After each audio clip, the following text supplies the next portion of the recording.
petit peu, j'éteindrai ma caméra, je la remettrai comme ça. Ça marche. Si jamais on a un petit décalage, au moins, je la remettrai rapidement. Ok, Tu peux me dire top. sur le chat. C'est bon, c'est parti. Salut Alexa et bienvenue aux interventions du Lipita Startup Lab.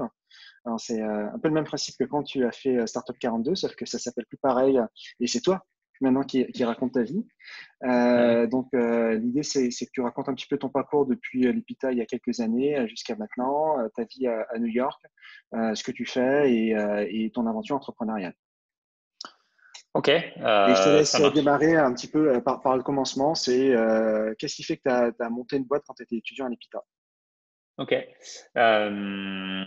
Ok, donc qu'est-ce qui a fait je pense que donc, même avant l'EPITA, j'avais toujours envie de toujours envie de gagner un peu d'argent ici et là. Donc, je faisais des sites web, je faisais enfin, n'importe quoi d'ailleurs, qui me permettait de gagner un peu d'argent. Et j'ai toujours voulu avoir un peu l'autonomie de bosser. Alors, à l'époque, j'étais un peu naïf. Je pensais que c'était de bosser quand je voulais. Bon, en fait, je me suis rendu compte que quand on monte une boîte, on bosse pas quand on veut, c'est tout le temps, quoi. Donc, je me suis un peu berné sur cette histoire-là. Mais en tout cas, ce qui a vraiment démarré l'aventure, c'est que avec deux camarades de promo que Daniel, tu connais, Non, Arthur mais et Louis. j'arrive par les messages. Allô? C'est bon, vas-y, continue.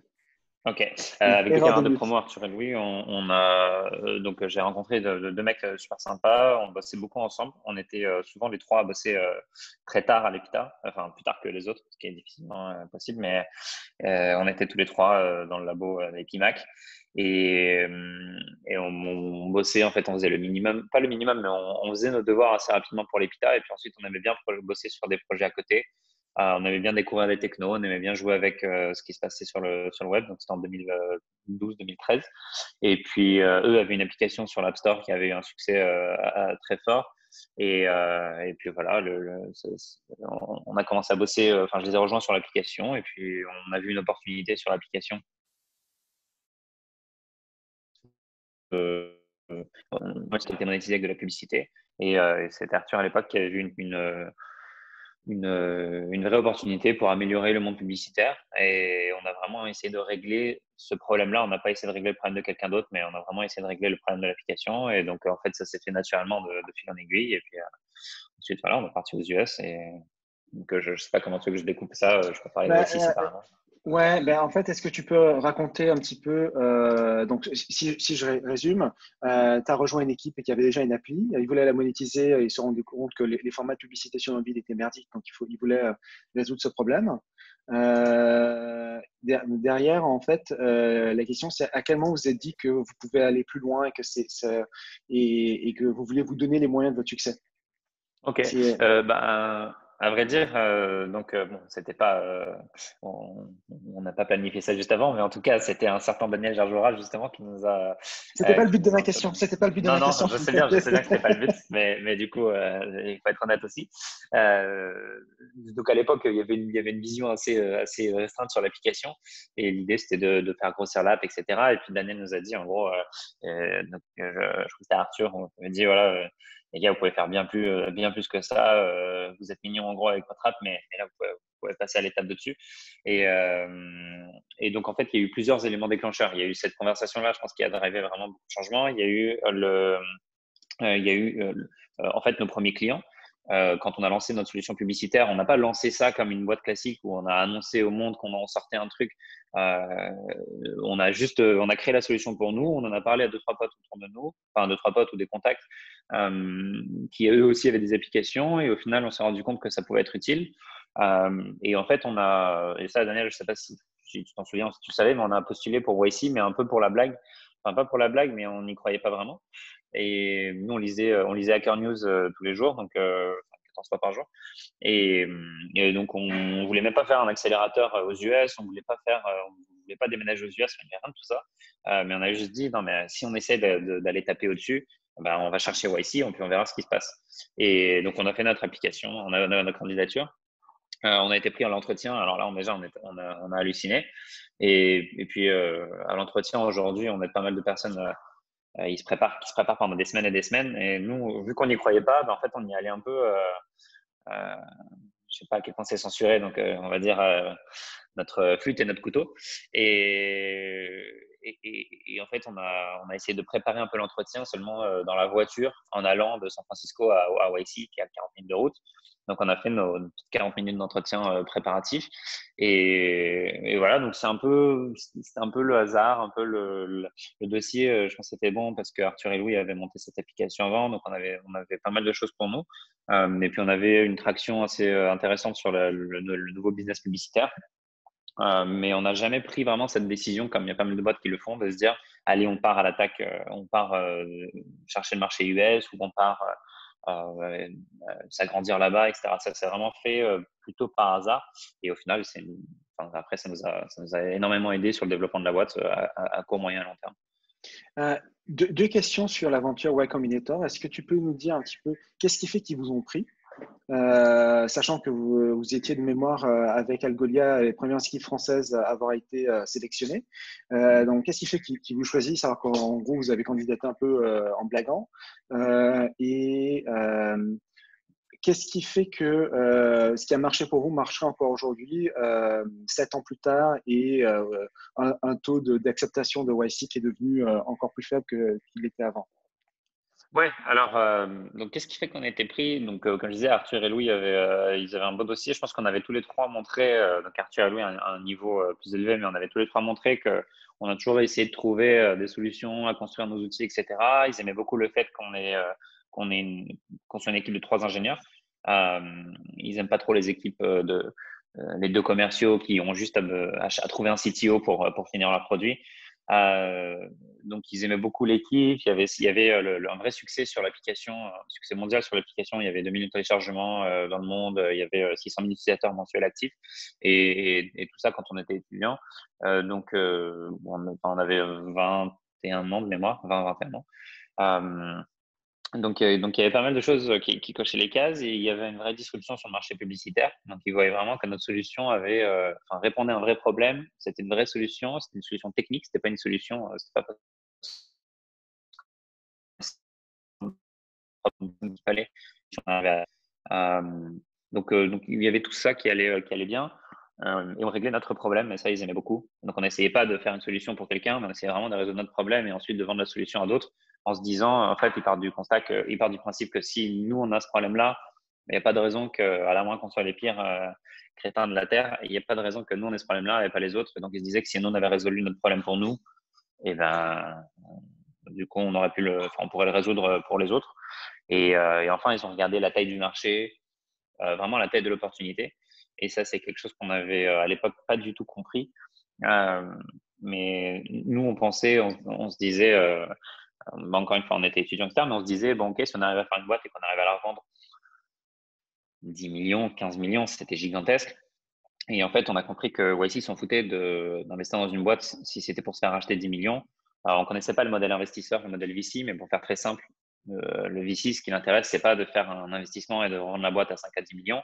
Le VC, ce qui l'intéresse, c'est d'investir et quitte à ce qu'il y ait 99% des boîtes qui meurent, mais que celle qui réussit, par contre, qu'elle aille vraiment cartonner et que ça fasse un Airbnb ou un Dropbox ou Reddit ou les autres boîtes de ce style, enfin de cette taille. Et nous, il se trouve que notre taille de marché était assez énorme. Donc, si on arrivait à faire si on arrivait à délivrer notre promesse, on arriverait à vraiment avoir une taille de marché énorme, une taille de boîte énorme. Et donc, c'était quelque chose qui était important pour eux. Et voilà, donc je pense que tous ces éléments-là fait qu'on avait une candidature assez intéressante. Et ensuite, sur ta deuxième question sur qu'est-ce qui a Qu'est-ce qui marché à ferait l'époque qu'aujourd'hui, qu'est-ce qui ferait aujourd'hui qu'une équipe, par exemple, de fondateurs de l'EPITA qui candidate à YC, que ça fonctionne pour eux? Ouais. En gros, ce qu'ils recherchent aujourd'hui, alors ça n'a pas forcément beaucoup évolué, mais ça s'est affiné, on va dire. Ce qu'ils recherchent aujourd'hui, donc en tout cas, et je pense que vraiment les forces de quelqu'un de l'EPITA, c'est qu'en gros, ils cherchent quelqu'un qui n'a pas besoin de passer par une agence de dev ou par des freelances, par des freelances, des choses comme ça. C'est qu'un mec, une équipe qui est capable de se débrouiller toute seule, euh, qui peut hacker, alors j'aime pas ce mot parce que ça veut plus rien dire, mais qui peut développer, ajuster, itérer sur sa solution rapidement. C'est une vraie c'est une vraie différence pour les équipes, un vrai élément différenciateur. Et ils aiment beaucoup les équipes. Alors surtout maintenant, il y a de plus en plus de dossiers. avoir une idée, bon, je pense que ça a été dit et redit, donc je ne vais pas m'éterniser là-dessus, mais en tout cas, une idée, ça vaut absolument zéro. Et ce qui compte, c'est justement comment on l'a exécuté, comment on a trouvé nos premiers clients, etc. Et en fait, ce qui est intéressant pour l'EPITA, c'est que en fait, si tu es ingénieur, tu comprends ce que tu fais, tu comprends la problématique, tu peux aller trouver des clients assez rapidement, tu peux commencer à générer du chiffre d'affaires. Et ce qu'ils cherchent, c'est ce début de traction. Évidemment, si tu as 10 millions de chiffre d'affaires, ils vont prendre, mais ça sera plus intéressant pour la boîte. Mais ce qu'ils cherchent, c'est ce début de traction et c'est pas de se dire, ah bah ok, ce mec-là, cette personne-là attend de nous qu'on lui ramène tout sur un plateau. C'est que non, cette personne s'est débrouillée pour générer son chiffre d'affaires, pour être rentable, pour trouver ses premiers clients, faire ses itérations, etc. Et là, il a besoin d'un coup de boost pour aller sur l'étape suivante. Donc, c'est vraiment ça qu'ils cherchent. Donc, c'est une taille de marché intéressante. Quand je dis intéressante, c'est en dizaines de milliards pour YC, mais avec une approche commencer par une niche, en fait. Donc, c'est quelque chose c'est vraiment, je pense, si je devais retenir qu'une chose de YC, c'est ça, c'est qu'ils cherchent quelque chose, ils cherchent une boîte qui est capable d'aller taper un marché à 10, 15, 50, 100 milliards, mais qui a conscience que pour aller taper ce marché à 10, 50, 100 milliards, doit commencer par un tout petit marché, tout petit, 50 millions, 100 millions, 200 millions, peu importe, et d'être le leader de ce marché-là. Et en fait, c'est beaucoup plus facile de pénétrer un marché niche, de pénétrer un plus petit marché. C'est beaucoup plus facile de s'installer du coup en position de leader ici. Et ensuite, quand on a une marque reconnue au sein de ce petit marché, quand on est reconnu comme un expert ou comme un leader, quand on est reconnu comme, quand on a des clients qui nous adorent, là, c'est beaucoup plus facile d'aller ouvrir et d'aller dire, maintenant, on va pas faire que ça, on va faire ça aussi. Parce que là, maintenant, on a déjà des clients derrière nous, on a déjà l'expérience, etc. Donc ça, donc je pense que c'est vraiment les deux choses. Donc une équipe qui est capable de se débrouiller toute seule et une double vitesse, on va dire, entre une vision à très long terme, mais être capable d'exécuter à court terme sur un marché de niche. Alors, j'ai plein d'autres questions à te poser sur YC, mais vu qu'on a un temps limité, je vais poser mes autres questions. Éventuellement, les participants pourront te les poser. Ma question d'après, c'est justement qu'est-ce qui s'est passé après? Donc, vous faites YC, vous revenez en France. Est-ce que tu peux nous raconter un petit peu ce qui s'est passé entre ce moment-là et la fusion avec Addictive? Oui, donc on a En tout fait cas, ce qui est YC. partageable officiellement. Oui, bien sûr. On a fait YC en janvier 2014, donc c'était la session Winter 14. Moi, je suis resté aux États-Unis pour développer les relations avec les partenaires aux US. Mes deux cofondateurs sont rentrés à Paris pour gérer le marché européen parce qu'on avait quand même beaucoup de clients ici. Et donc, un an et demi après, on cherchait à lever de l'argent. On avait montré qu'on avait des clients, on avait montré que notre produit marchait, etc. On cherchait à lever de l'argent. Et on est en discussion de lever avec des fonds parisiens principalement. Et en fait, on s'est fait approcher par quatre sociétés à l'époque pour nous racheter plutôt que de lever de l'argent. Ce qu'ils voyaient, c'était qu'on avait un produit, une équipe, un bon produit, une équipe sympa, etc., une bonne traction, et puis ils voulaient l'internaliser pour continuer la croissance, mais en interne chez eux. Et donc, on a évalué un petit peu toutes les options. Et en fait, ce qui est marrant, c'est qu'on a pris l'offre la moins intéressante financièrement. Parce pour plusieurs raisons, mais en tout cas, il y avait d'autres groupes qui étaient intéressés, mais c'était des grands groupes. On ne se voyait pas rejoindre un grand groupe. Une des sociétés qui est intéressée, c'est des dizaines de milliers de personnes, des dizaines de milliers d'employés dans le monde.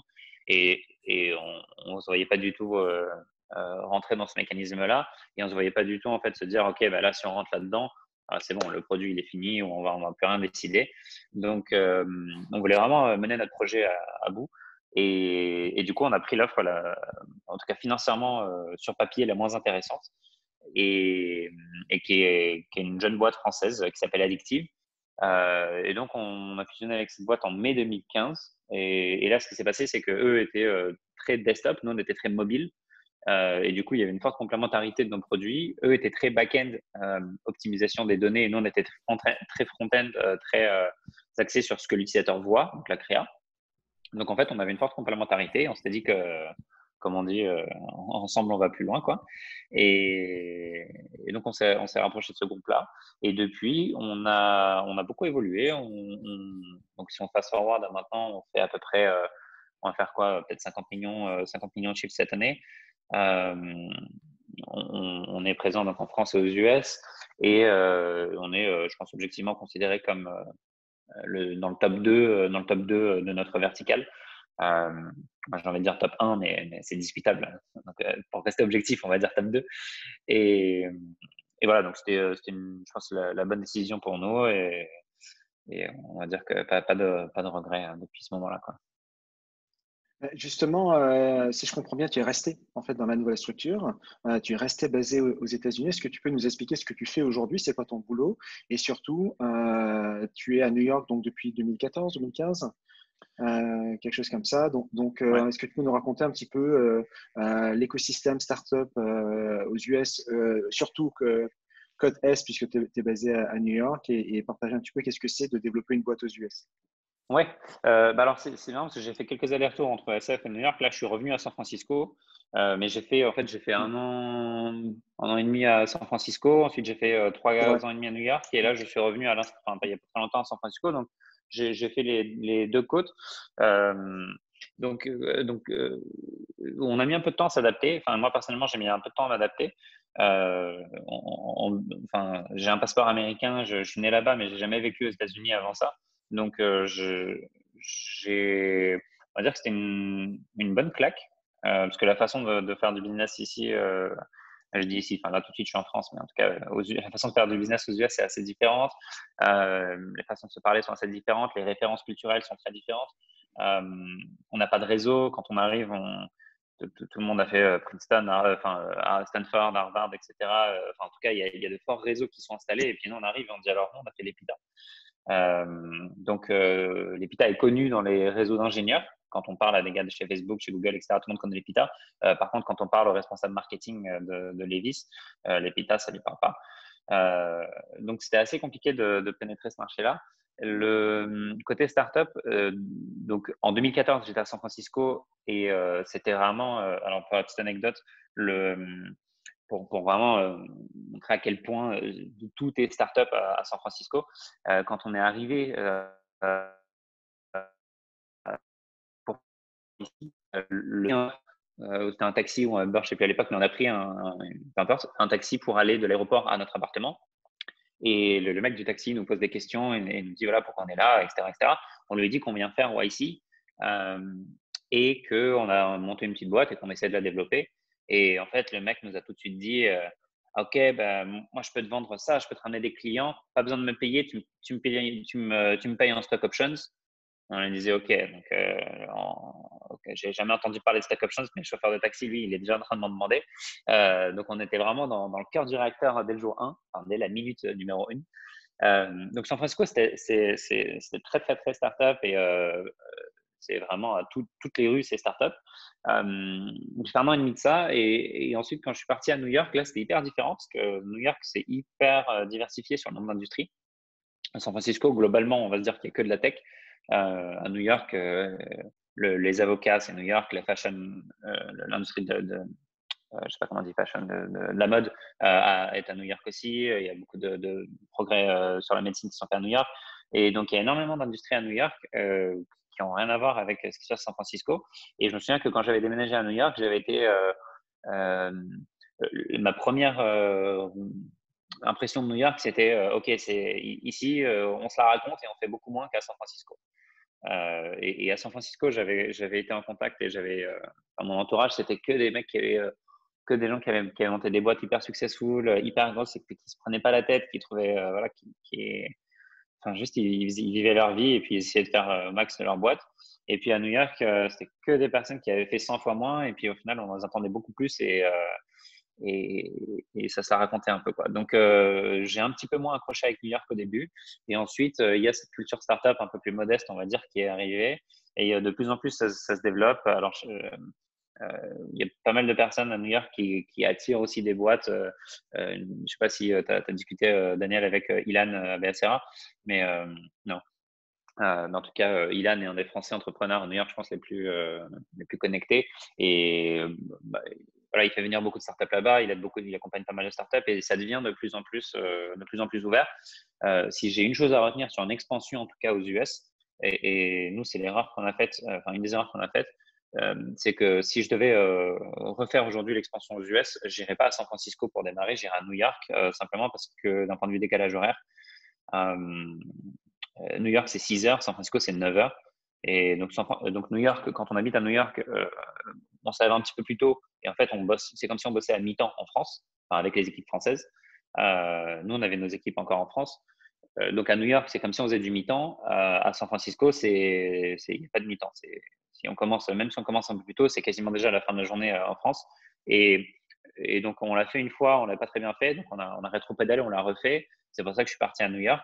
Et là, à New York, c'était beaucoup plus facile en fait, ce qu'on a fait, c'est qu'on a ouvert New York et tant qu'on était dépendant opérationnellement de l'Europe, donc dans le day-to-day, tant qu'on avait besoin de l'Europe, moi, je restais à New York. Et on a recruté à New York, on a recruté à New York, on a recruté à New York. Et puis à un moment, on a été opérationnellement indépendant. Donc toutes les opérations day-to-day étaient gérées depuis New York. Et là, j'ai déménagé à San Francisco. San Francisco, le marché pour nous est beaucoup plus gros, mais ça n'avait pas de sens d'aller l'attaquer directement parce que ça créait trop de friction entre l'Europe et les US. Et donc là, quand je suis parti à San Francisco, on avait un bureau à New York qui tournait bien. J'avais déjà commencé à recruter à San Francisco. Et là, j'avais plus besoin d'être je m'en foutais du décalage horaire à ce moment-là parce que j'avais tout fait depuis New York, quoi. Donc, je pense que c'est ça la principale différence et je pense que c'est pour ça que il y a de plus en plus de boîtes françaises qui viennent aux US, qui viennent à New York et non pas à SF. Mais je vois ça surtout comme un pied à terre, on va dire, ou un passage temporaire.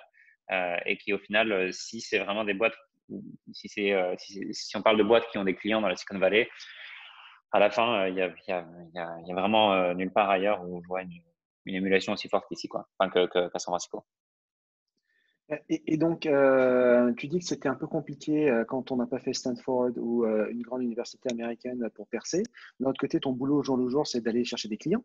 Est-ce que tu peux nous expliquer comment un Français aux États-Unis, sans avoir fait une école Ivy League, et qui plus est, qui sort d'une école d'ingénieur, a fait de la vente?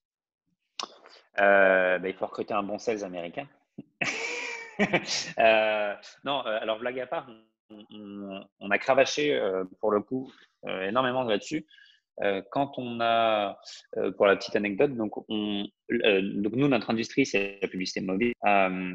Et l'industrie de la publicité mobile à San Francisco, tout le monde se connaît. En fait, on ne se parle pas de 10 000 personnes à connaître, on parle de peut-être 250 personnes à connaître. Et si on connaît ces 250 personnes, ça y est, on peut être implémenté partout. Donc, ce qu'on a fait, c'est qu'on avait imprimé les têtes sur LinkedIn et les titres et les noms de ces 250 personnes. On avait mis ça dans la salle de bain, dans la douche, dans le salon. On avait vraiment placardé l'appartement. Enfin, c'était Dexter, quoi. Je suis ravi que la police n'ait pas vu l'appart parce que je pense qu'on aurait des soucis.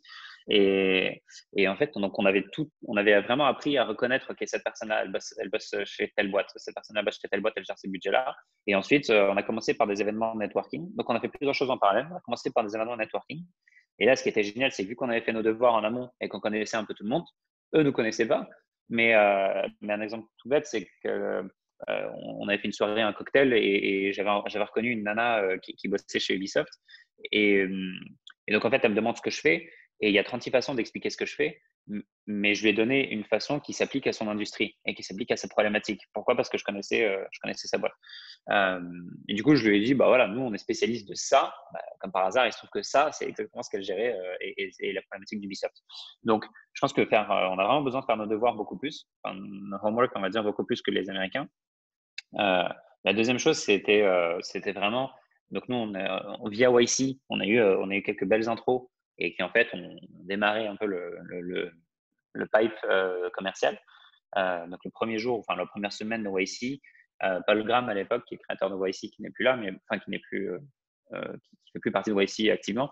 Mais Paul Graham s'était assis avec nous, il avait ouvert son petit MacBook Air et puis il nous avait dit, OK, vous voulez des intros à qui? À quelle boîte? Et on lui avait dit Electronic Arts, Zynga et deux autres, j'ai oublié le nom. Et en fait, il nous a fait l'intro au PDG de ces boîtes-là en disant OK, bah voilà, maintenant discutez, quoi.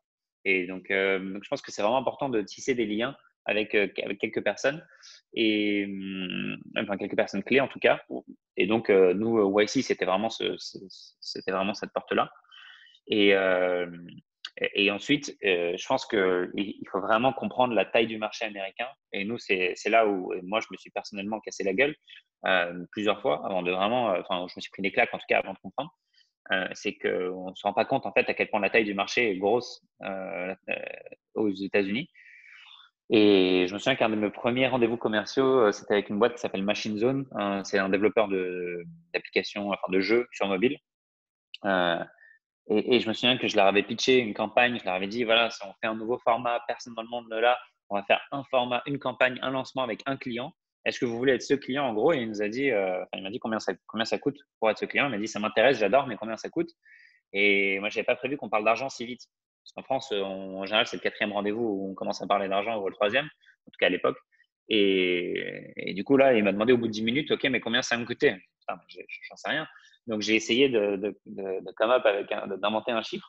Et je me suis dit, OK, en France, notre tout premier client, je me souviens qu'on avait signé une campagne de 100 000 euros. Et c'était, je me souviens, énorme pour une campagne publicitaire française.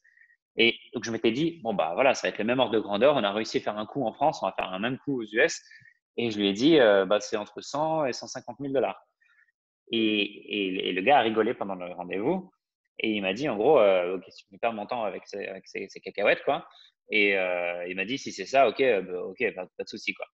Et en fait, c'est très frustrant parce que du coup, bah, c'est comme toute négo, si le mec accepte tout de suite, c'est que le chiffre était trop bas. Et je me suis rendu compte après, maintenant que je connais bien la boîte, que pour eux, ce genre de lancement, c'est 2 millions, 2 millions et demi, 3 millions, et qu'on était très, très, très, très loin avec nos fameux 150K dollars. Donc, je pense que bien comprendre la taille du marché, bien faire ses devoirs et avoir quelques liens très forts avec des personnes qui veulent vous aider, quitte à filer quelques stocks ici et là, mais pour vraiment avoir des personnes connectées, je pense que c'est vraiment la clé et je pense que c'est hyper important. Et ensuite, je le disais à moitié en blaguant, mais recruter une équipe commerciale américaine et je pense que ça, il n'y a pas. Je pense qu'on peut être bon en tant qu'ingénieur habitat à faire démarrer l'activité, mais je pense qu'après, il faut prendre un VP Sales américain ou des commerciaux américains. Et là, faut laisser faire les pros parce que chacun son métier, quoi. Ma dernière question, avant de laisser les participants poser quelques questions à leur tour, elle est sur tes side projects, notamment le fait que tu sois business angel dans pas mal de startups. D'après ton LinkedIn, j'ai compté une trentaine de startups. Est-ce que tu peux nous en dire un petit peu plus? Pourquoi tu investis? Combien tu investis éventuellement? Et c'est quoi tes critères en fait, de décision pour investir dans une boîte? Ouais, donc pourquoi, si je répète juste pour être sûr d'avoir orienté, j'ai été déconnecté une seconde, c'est pourquoi j'investis, quel montant à peu près, enfin en moyenne, et qu'est-ce que je recherche dans une boîte, c'est ça? Ouais, exactement. Ok. Donc pourquoi j'investis? Parce que déjà, j'ai de la chance d'avoir un peu de capital, donc pour faire travailler cet argent, même si c'est pas la première raison, c'est quand même à la fin, faut quand même que ça soit rentable. Euh, Pourquoi j'investis, c'est que on est aujourd'hui sur une taille de boîte, on n'est plus 5 dans la boîte, on n'est pas 500, mais on n'est pas 5 non plus. Et en fait, il y a beaucoup de choses qu'on a appris dans les premières années que j'ai envie de retransmettre. Et donc, si je peux avoir de la valeur ajoutée sur des boîtes, c'est le meilleur moyen de faire travailler son argent. Euh, et c'est vraiment j'investis principalement dans des boîtes françaises qui viennent aux US, en fait, qui ont un peu les mêmes problématiques et le même parcours que moi. Et j'ai eu beaucoup de galères enfin, avec mes associés, mais je veux dire, j'ai beaucoup de galères quand je suis mis aux US et quand je suis resté aux US. Et donc, j'aurais bien aimé avoir quelqu'un qui me dise, bah, tiens, j'ai fait la même chose que toi et là, tu vas te casser la gueule ici. Donc c'est un peu pour ça. C'est aussi parce que c'est hyper excitant de voir un petit peu ce sur quoi les gens bossent. Et même d'un point de vue culture générale ou curiosité intellectuelle, euh, il n'y a pas de meilleur moyen, je pense, d'apprendre sur un marché que d'investir dans une boîte qui travaille dans ce marché-là. Quand je dis apprendre sur un marché, c'est pas pour aller faire un concurrent, enfin développer un concurrent, mais simplement par curiosité intellectuelle et culture G. Bah, quand tu as des fondateurs qui bossent jour et nuit pour essayer de craquer un problème, il y a que eux qui vont pouvoir t'expliquer le marché mieux que quiconque. Et donc ça m'intéresse beaucoup. Euh, Ensuite, sur les montants, donc ça dépend. Enfin, j'ai fait un peu crescendo. J'ai commencé, je faisais des tickets à peu près 10K euros par boîte, 10-15K. Et puis j'ai fait un peu crescendo et je crois que le plus gros que j'ai fait, ça devait être 100, 150, 130 peut-être. Ça devait être 100, 130. Ça veut pas dire que je fais 130 à chaque fois, je l'ai fait que quelques fois, je l'ai fait que deux, trois fois max. Et le ticket moyen, je dirais, c'est à peu près 30, entre 20 et 30 aujourd'hui que je fais. Et le type de boîte que je recherche, c'est les boîtes tech. J'ai fait une ou deux exceptions c'est ça, tu disais 30, je crois que maintenant j'en ai une quarantaine. J'ai pas forcément mis à jour tout mon LinkedIn, mais j'en ai une quarantaine et je pense qu'il y en a une ou deux exceptions, mais que sinon c'est uniquement des projets tech avec, quand je dis tech, ça veut pas dire on a fait une app et c'est marrant, mais une techno, un vrai corps produit, avec une équipe ingé solide et avec je fais principalement du B2B. J'aime beaucoup le B2B et B2B SaaS. B2B parce que moi je fais du B2B et puis c'est la partie que je connais le mieux et qui m'amuse le plus. Et ensuite, voilà, je cherche vraiment ce côté, une équipe en France qui cherche à s'étendre à l'international, notamment aux US, parce que je sais que c'est là où j'aurai le plus de valeur ajoutée aussi. Et donc, ces boîtes-là, en général, j'investis dedans assez tôt, donc avant le seed, ou enfin, c'est plus quand ils font un tout petit tour. Et ensuite, j'essaie de de les aider à rentrer à YC et de les développer aux US. Et voilà, quoi. À peu près ça. Je te mets en mute. Yes, Voilà. top. Mais écoute, je vais m'arrêter là, Alexei. Je vais déjà te remercier pour cette intervention. Je vais arrêter l'enregistrement et laisser la place aux questions.